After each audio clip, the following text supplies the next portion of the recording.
Der Stefan wollte Fenstern gehen im schönen Land Tirol. Er denkt sich, mei, wie mach ich's denn, wie stell ich mich da an? Er holt vom Stall die Leute raus und lohnt sie an die Wand. Doch einer hat es gleich bemerkt und fängt zum Schimpfen an. Doch einer hat es gleich bemerkt und fängt zum Schimpfen an. Ja, was machst du da, was glaubst du denn, was bildest du dir ein? Geh runter da und schleich dich vor mein Hof, sonst wird's nicht fein.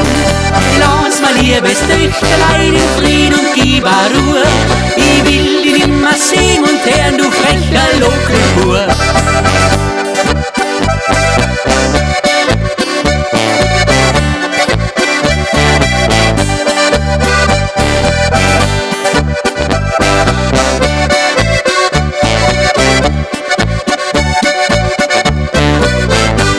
So einfach macht's der Musikant dem Vater oben nicht. Er kommt schon gleich die nächste Nacht und nimmt einen Jodler mit. Er stellt sich vor die Haustür und fängt zum Jodeln an. Der Vater schaut bei Küchen raus und stammt, was der rauskommt. Oder der oder ja, was machst du? Was rollt der Belge? Steh auf! Schleich dich! Was glaubst du überhaupt, du frecher Musikant?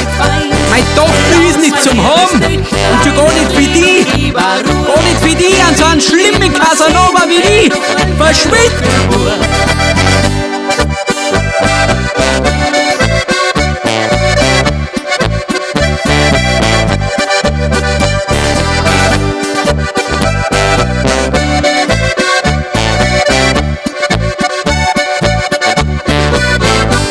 Das Dirndl hat gar niemand gefragt, was sie dem meint dazu. Denn sie hat schon ein Äugerl drauf auf ihn, sein Lokelbur. Ja, was machst du da, was glaubst du denn, was bildest du dir ein?